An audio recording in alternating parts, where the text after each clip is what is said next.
Today we're going to go over the Peavey Yoder Series. This is basically a tutorial video. This represents the system that we designed for the customer for their specific needs. This individual is going to do smaller venues such as nursing homes, maybe VFW, and so forth. He needed the ability to be able to hook up instruments, and that's where it makes the transition to have a mixing amplifier that allows you to not only do karaoke, play regular DJ music, insert an MP3 device that you would have songs on and so forth, but to also hook up an electric guitar or a keyboard and run that all through there just in case their church wants to do that and so forth. This system right here, the laptop and the screen does not come with his particular system, but this represents how he's going to use it, because he's going to hook up his own laptop, he's going to hook up his own screen. The components that came with this, we'll look at the box first. This is your main PA system. You'll notice that it's basically, it has the two speakers attached, and you basically have the mixing section and so forth. We'll go up here and look at the mixer. In the front you have the mixing section. In the back is just a power cord and a compartment that you open to store cables. You have the latches. These are quick releases for your speakers. So when you take these speakers off, the speakers look like this. These speaker adapters on the bottom here, these are going to be inside the box, inside the styrofoam. So you take these out and you basically slide them in. It has incrementals where it stops right here. You have to apply a little more pressure to get it to the middle. And then you can mount your speaker. The back of the speaker, the way I set it up for him is a little bit different. Most customers may have a cable that's like this, but I had an extra set of these to make it easier. He has that there, and he just plugs this straight in. And then you have the speaker cable that goes down here. Here's your main speaker outs. Then we have the karaoke player set up on channel 7 and 8. He's going to use this as backup if he uses CDs, but he's going to end up using a laptop with a full karaoke library, and that'll be a subscription based. And then channel 5 and 6, these are the cables that go directly to his laptop. And you'll notice that it goes right here, right into the laptop that runs your audio. You look at the first two channels, I have XLR cables. These XLR cables are going out to this set of wireless microphones. The wireless mics normally come with one standard cable that would go into one microphone input where you run both mics off of a single channel. And the reason why they build that the way they do is just in case you want to maximize as many mics as you can. Because he's only using 2 plus 2 corded mics as backup, the way I set this up was to put special patches so that I could separate both these, so you run mic 1 here, mic 2 there, and you control mic 1 and 2 with the channel 1 and 2. So this way, let's say he has a male singer on channel 1. Male vocals typically have naturally more bass, so he could load the bass. Then let's say on channel 2 he has a female singer.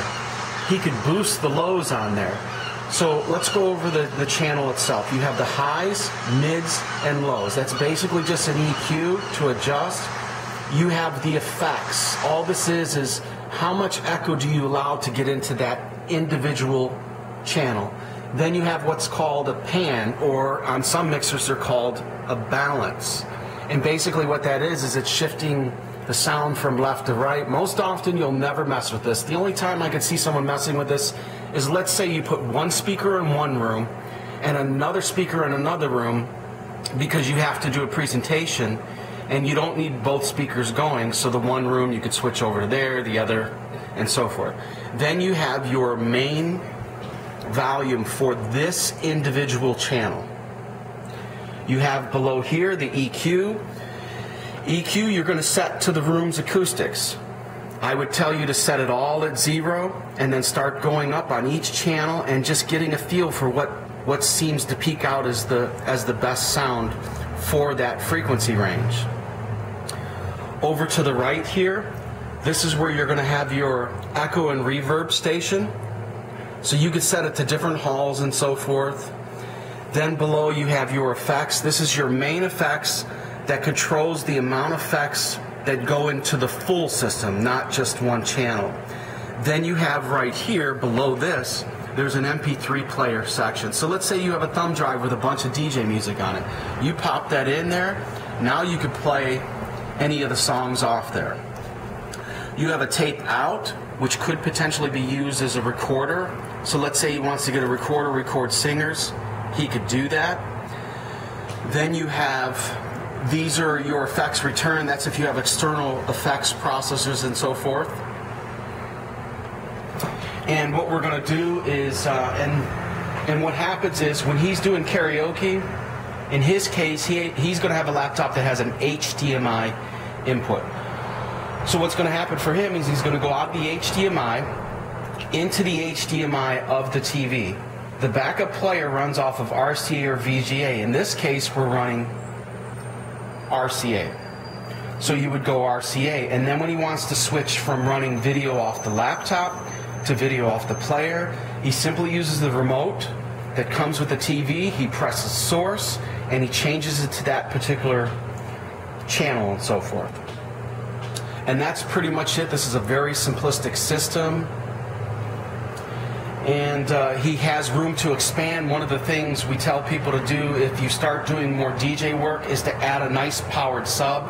With this type of system, I would recommend a powered 12-inch sub to a 15-inch sub. Of course, you could get an 18, but you want to try to balance it out better. If this was a more powerful system, then you would be able to go with larger sound as far as your bass and so forth. And then you could also expand the system to add more speakers if you buy powered speakers, meaning the speakers that have the built-in amplifiers, and that's how you could expand the system to have more sound. And going back to the wireless microphones, let's say he wants to add another set of these, he could switch out those XLR cables, go with the single patch cable, and run 2 off of 1 channel. So he could potentially run 2, 4, 6, 8 wireless microphones off this, depending on how he sets it up. So that's pretty much the whole system in a nutshell.